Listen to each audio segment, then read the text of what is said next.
Hi, everybody. Welcome to our podcast today. My name is Don Goertz, and I'm a realtor here in Abbotsford, British Columbia with Royal LePage Little Oak Realty.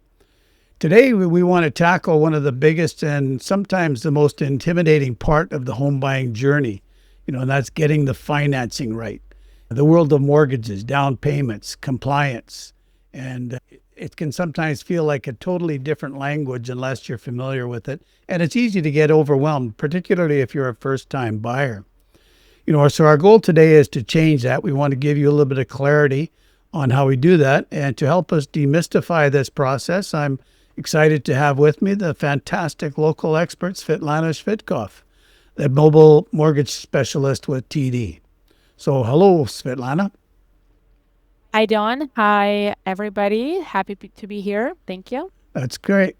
So over the next few minutes, Svitlana and I are going to break down some of the different topics, different financial topics that every first-time home buyer needs to understand. We're going to cover quite a few different things, but I know you might not want to hear me talk about it so much. So let's get right into it. And Svitlana, I think you're with TD Bank, and I think TD Bank has a mortgage calculator on their website.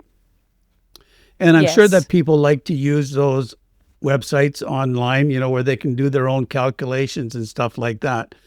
But what's the problem with, it's a good place to start, but what's the difference between doing that and doing the whole pre-approval process? Yeah. I'd like to start with trying to define the online calculators, and also there is a service now getting actually more and more being introduced in banks. A website for the banks is pre-approval. Like they call it a 60-second pre-approval or 5-minute pre-approval, where you can actually enter your phone number, your name, and it kind of can send you actually the actual pre-approval if you consent to checking your credit score. So both of those, of course, are very handy to kind of assessing how much you can qualify for, but they don't assess the regular documents. They don't assess the real numbers. For example, when we do a real pre-approval, we check any overtime that the client is doing or any bonuses that they're getting through work besides their regular income. Say somebody's salary is $60,000, $80,000 and they're getting sometimes $15,000, $20,000 bonus that can be included as well as income. Not everybody knows this. Not everybody includes this when they make calculations. So one of the benefits of getting the full pre-approval completed is, of course, making sure that you get the maximum amount that you can get qualified for, and not just like a cookie cutter amount, like 4 times income or income time. For income divide by 4 or income divide by 4.5. Especially this is very true for files where insurance is involved, where less than 20% down payment is used. Insured files are very different, and insurance does not let any exceptions. So when you have less than 20% down payment, it's very important to discuss those options and down payment options with the specialist, because depending on the down payment, the insurance cost goes up or down. So that affects on the final amount of the mortgage that you will need and you can qualify for. So to summarize this, using calculators and qualifiers on the website is helpful to kind of assess the very, very rough amount. But if you're ready to go search for properties, spend that time on, going from home to home, then definitely it's better to talk to the person to get the more concrete number in your hands so you can know what your limits are. Yeah, I would imagine. I mean, my experience is that sometimes people they think they can go here, and really they can only go here. And you can get a lot of disappointment if you start looking at properties that are just outside of your reach, because there can be differences. So basically the online ones, they're a little more, like, I know that even the government of Canada has an online calculator, and but they don't go into the nitty gritty of all the stuff. So when you want to get serious about buying, talk to your mortgage broker or mortgage specialist first, and then you get to do it. So one of the big challenges I think for first time buyers is coming up with that down payment. And there's different plans, there's different ideas on how to save the plan or how to save the money for it. But maybe you can just touch a little bit on building that down payment for a first time buyer. Mhm. So government of Canada is helping first-time home buyers to save for the down payment. There are actually 3 accounts that can be used for that purpose. I'll start with the first one, and that's the newest one that was introduced. It's called First Home Savings Account, or FHSA. The limit that the government puts for each year to contribute is $8,000 per year per person. So if a couple is applying for a mortgage, each of them can have one tax-free savings account. So it's for a family, it's $16,000 per year, which is substantial contribution room that you can use. A good thing about this account is you can build the room. So you can open an account, for example, this year in 2025. And if you don't have that $8,000 to contribute, you can keep that account empty or put $100 there. And when you have the funds, you can contribute even next year. What it does is it builds your room. So if your account is open, that this year counts as well as the next year and the year after. So if you got, say, tax refund next year and you have that funds to contribute, you can contribute double. So for this year that your account was opened and was empty, and for that next year. So what this account does is actually decreases your income by that amount that you contribute. So if you contribute $8,000, so your income is decreased by that $8,000 in government's, in CRA's eyes. And what it does is you get a bit more tax refund or pay a little bit less taxes if you have to pay. The good thing about this account is there is no limit on how many days the funds have to be on this account. So if you're, had the account for 2-3 years, you're ready to buy, say somebody's gifting you money, family maybe, for the down payment, you can actually use this account. You can quickly put the money in, take it out a few days after, use your tax deduction for the year when you file your taxes for this year, next year, and go ahead and use the funds for the down payment. So it's very versatile, very convenient, and very flexible. I like that idea. I like that idea where you can start the account even if you don't have the money to put into it, and because you can accrue it, over a number of years, especially as people, maybe you're starting out, and you're building your job, and you're going to get increases or whatever. You're paying down other debt, and it's just gives you a little bit more flexibility. So I think that's a great idea. Yeah, and it's different compared to, say, RRSP. So our RRSP account, or Registered Retirement Savings Plan, this account we've had for years and years, and people have been using this to fund their down payment for the purchase of their home. This account can be the main goal for this account is to help people save for retirement, but along the way, you can use the funds for education or to purchase your first home. The main differences from the first home savings account is that the funds that you take have to be repaid. And it's like, think of it as borrowing from yourself. So you save the money, then you borrow the money from yourself. So you lend the money to yourself, and you have 15 years to pay yourself back that you borrow.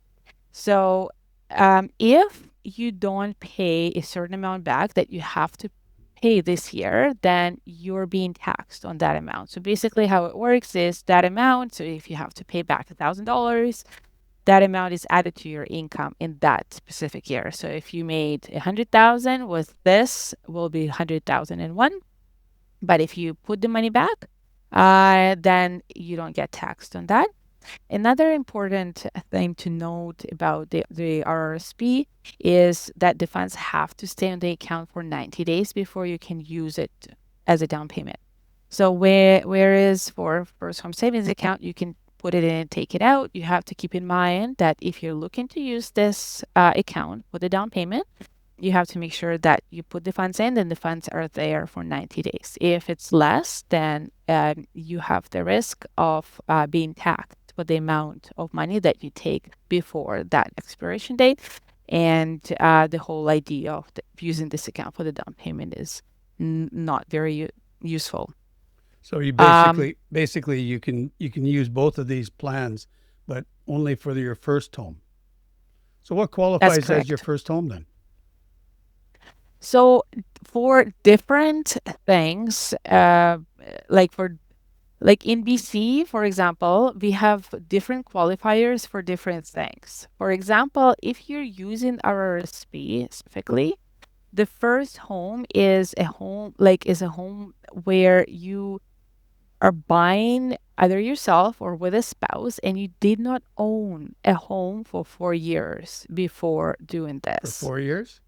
4 years, yeah. So if you had a home 4 years ago, you sold it, and then you were renting, that in 4 years you can again use your RSP to fund down payment on your first home. But for example, using this for property transfer tax qualification, I think is not the same. For property transfer tax, I think it's in your lifetime. So our SP qualification is a bit different than for first time home buyer than the property transfer tax. So for property transfer tax, it's like for life.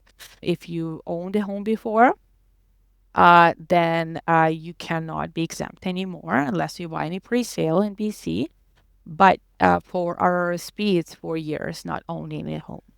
Yeah, you talked about the property transfer tax. The government has an exemption. It's a staged exemption depending on the value of the property the person buys. But for your first home, typically up to $500,000, I think you don't have to pay the property transfer tax, and Mhm. that's significant. I think that can save you $15,000 or more. Hmm. Yeah. Are there any other methods of saving So or? another account that we have to that we can use for the down payment is a tax-free savings account.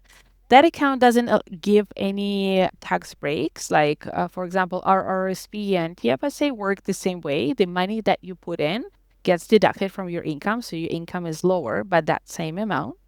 If it's a first tax-free savings account, the money are contributed there after tax. So there is no tax benefits other than if the money are invested inside of the account, then you don't pay any income tax or any capital gain tax on any growth that happens within the account. So like for example, if you invest into mutual funds and you made say $5,000 extra, you don't have to pay tax if that's made within that account. Right. Of course, the recommendation is when you're planning to buy your first home, is to fund the first home savings account first, because you can only use it one time in your lifetime. So you need to use that one first. That would be your RRSP, or like both together. And then when the room is used up, then would be the tax-free savings account. So, still on the idea on the topic of down payments, some people might want to use cryptocurrencies. There's some different rules as far as using cryptocurrencies on your down payment. You want to cover that a little bit? Yeah. So other types that clients can use for the down payment is regular accounts. You don't necessarily have to keep it into the registered account. You can keep it on your checking account, savings account at the bank, any investment account. It can be gifted funds from the family are accepted as down payment source. But a lot of people right now are investing into cryptocurrency. They're buying it, they're investing in it, waiting for it to grow. So most of the banks, as of right now, don't accept the down payment that was generated through the sale of cryptocurrency, even though there is a trail of how you bought it, that it was there on the account, that you have all the statements, even though all proof is there. it's still not accepted. So if you're planning to use the funds from cryptocurrency as a down payment, then it will be better to redeem the funds at least 90 days prior to the purchase. So the funds can be on the account for long enough so you can use it for the down payment. Or have another of down payment available in case if you need to do the purchase before that.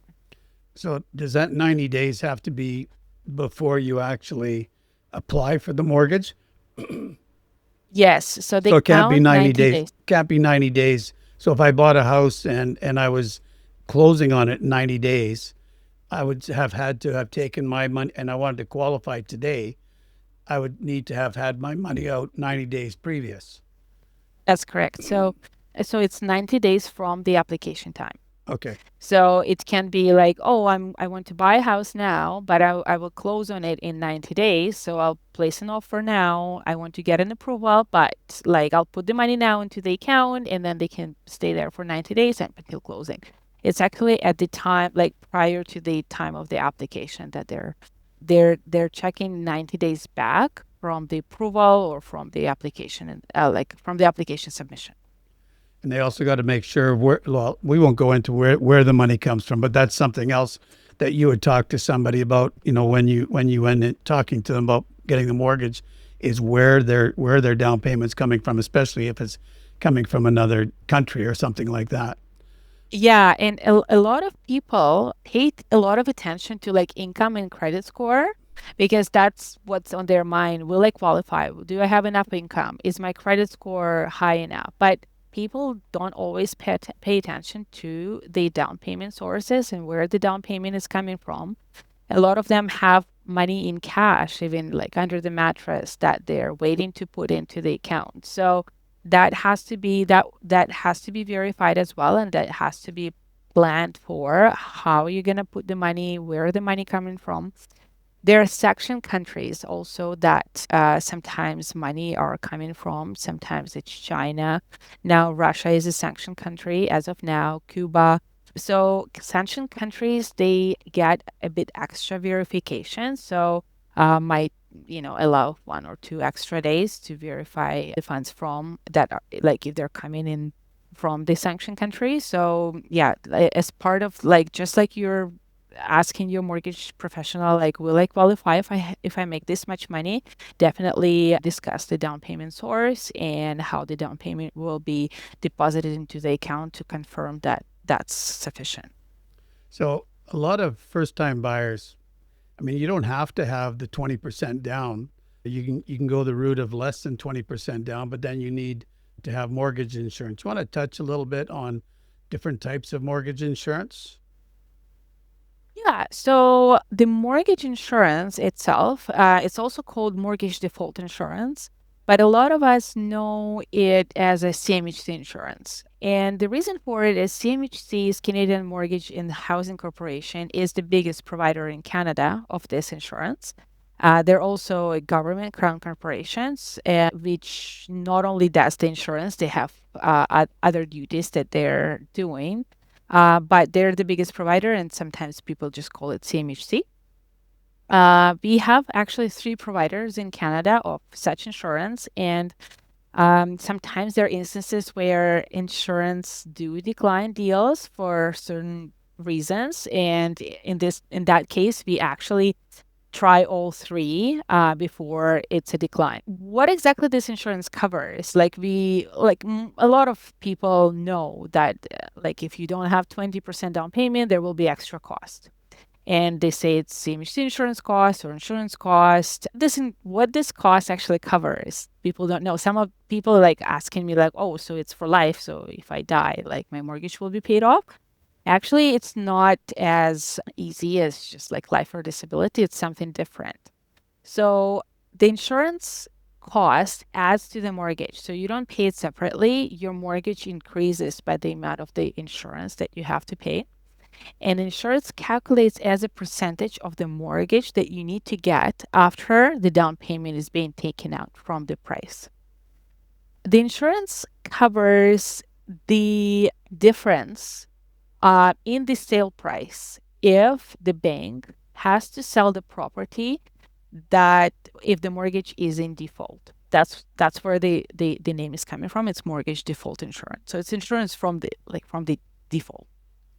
That can be explained on the scenario where think of it as like buying a new car, and you get into the lot, you buy a sparkling new car for $80,000. You drive out of the lot and the car is worth $60,000.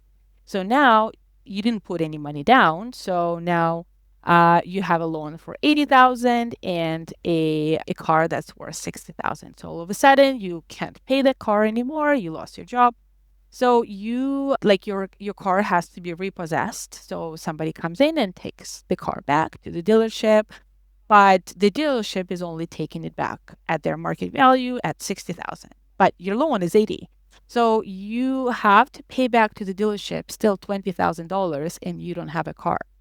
So this mortgage default insurance protects the buyers in this event but with the house, so that if there is a difference, if the bank has to sell the house in case of default and there is a difference, a negative difference, that difference is covered by the insurance company.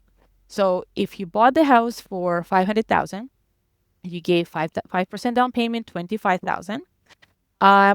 Your mortgage is for 75, but for example, if the prices are extremely low and you stopped paying and the bank sells it for 400,000, that difference between 400,000 and 475 mortgage, so 75,000, is covered by the insurance company. So that's what you're paying for. Okay. But yeah, it's, I mean, in years past, I mean, when property values were accelerating or getting higher, it wasn't as significant. But it just recently, when prices are trending a little bit down, it's something that people should be aware of. But it is it's the one way that the government or the way that a person without 20% down can actually buy a property, and they have to have it. So, can you define what the amortization period is? Like, one of the things I think that can get a little confusing is when people talk about how long the mortgage is, because you have the term of the mortgage, you have also the amortization period, and both of those things refer to a length of time. But what's the difference? Yeah, so there are two terms that normally we refer to when we talk about mortgages is amortization and term. So amortization is like that's the full length of how long it will take you to pay off the mortgage if you only pay the regular minimum payment. So the maximum amortization in Canada is 30 years. And then for insured mortgages, if it's not the first property, is 25 years. So that length of time, 30 or 25 years, is then divided into terms, which are determined by the term that the client's selecting based on their rate and the plans. So we know that there are 3-year terms, 4-year terms, 5-year terms. They're fixed and variable, 2 and 1 terms, 2 1-year terms. So that big chunk of time, 25 or 30 years, is then divided into 1, 2, 3, 4, 5 terms, depending on like how the client and the mortgage specialist determine what would be best for them at this point of time, based on their plans and for the property and for the future. So if you have 30-year amortization, you can have 10 3-year terms or a mix of 5 and 3-year terms during this 30-year amortization. And all of them can have different rates, like as you renew them. Yeah. So typically people have to decide if they want a shorter term, like they could go for a 1 year, and then they could go for a 2, 3, 4, 5. Some people I know, they like the guarantee of having 5 years, knowing what they're going to have. Other people like to go for a shorter term because historically, I think shorter term money has often been less expensive than longer term money. Maybe not always, but it's really dependent on the person's personal situation, isn't it? Yeah. So normally, like when we determine the term, we discuss both plans for the future. If they are planning to stay in the in the property for longer term, for a longer period of time, how they feel about fluctuations too, because sometimes people's lives is hectic enough already, so they just don't want to see their rate fluctuate or their payment fluctuate. So it also, like, it's the combination of factors of how the next term is determined. Yeah, it's interesting, when you look at it, but I think everybody wants to get the lowest rate, right? But, and through the COVID, excuse me, through the COVID years, we had really, really low rates. I looked at it and I thought, it's I don't think it's going to be free. The banks aren't going to start paying us to borrow the money from them. But money was very, very cheap, for a good period of time. And now, rates are higher. But what kind of advice would we give somebody if they're looking right now? Are we forecasting that rates are going down, or are we thinking that rates are going to stay steady for a while? So based on today, which is September 16, 2025, as of right now, the forecast is that the rates will be going down up until the end of the year.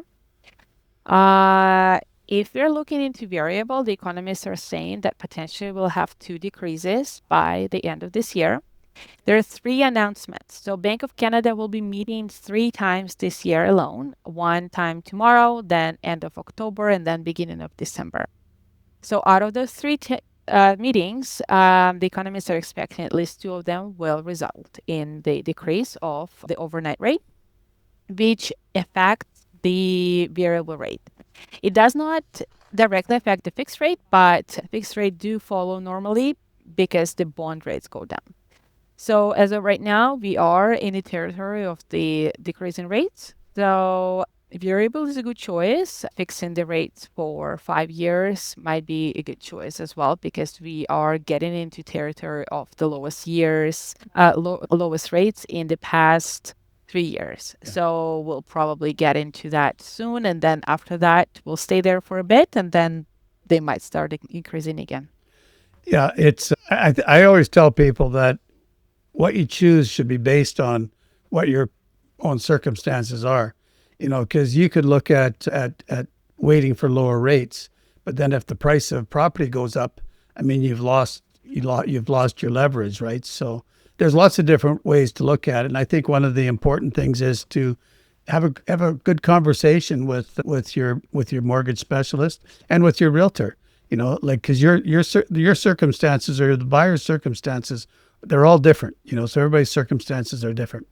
What would you say the biggest, maybe I'd ask it away, what would you say is the biggest challenge or the biggest problem, biggest mistake that a first-time buyer could make or would make or has made? There are multiple things that people can do incorrectly. So there is no biggest that I can find. But for example, changing from salary job to self-employment, even though it's in the same industry, though if they're getting the same amount of money, they think they do, but if they have not reported taxes yet with the self-employment income, we can't confirm income until at least 1 year is reported, 1 full year, and the rule of thumb is 2 years of self-employment income. They would say, "Oh, I'm an electrician or I'm a welder. I work for a company. I make good money, but if I go on my own, I can make even more money. Same industry, same trade, more money. Why can't I get qualified? Because you made a change 3 months ago. You're now on your own. You have to buy your own tools. You have to buy your own everything. And the clients are not guaranteed. So they have to see that you can do that on your own. So changing jobs, losing jobs, moving from a salary job to a self-employment job, very risky. Like, it's better to get the property first and then make the move. Yeah. Of course, buying a car. Buying a car. That's a big one. I've seen people where they get qualified for the mortgage. They're all excited. They go out and make their offer on their property, and they're getting ready to move. And then they go see the brand new car and they say, they look at their old car and they look at the new car and think, wow, we could buy this new car. So they buy the new car. Time comes for the close on the deal, and the bank says, oh, you bought a new car. Sorry, we won't give you the money for the mortgage. Yeah. And even though I want to say, even though banks might not see the credit report right away that there is a car payment, insurance companies, all three of them have like incredible access to credit. They can see the new credit the next day. So if you're buying, if you have less than 20% down payment, be extra careful with putting on new debt, buying anything like using your credit cards for large purchases. The insurance companies are like very sensitive to that. So make sure that your finances are all the same up until you complete. Well, I want to thank you, Svitlana, for taking the time today to talk to us about mortgages.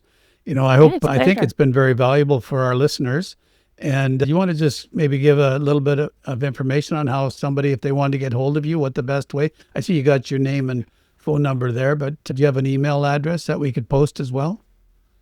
Yeah, so the best way to reach out is to text or call, and my email address is my first name dot last name at td.com. So it's full first name dot full last name at td.com. Great. And you'd be happy to pre-approve, help anybody pre-approve for their mortgage.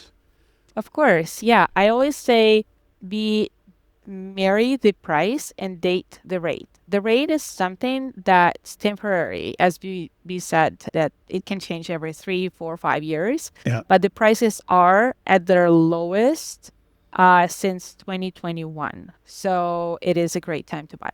Yeah, it's a good time to buy. Good time for buyers. And mentioning that, we have a first-time buyer financial toolkit that we put together, and Svitlana is one of our specialists on there. But if you'd like to download it, I'll have the download link in the comments below. And I want to thank you for watching. And if I can help you in any way, you can contact me as well. My name is Don Goertz again, and I'm with Royal LePage Little Oak Realty. So it's been good, and thank you again. Thank you.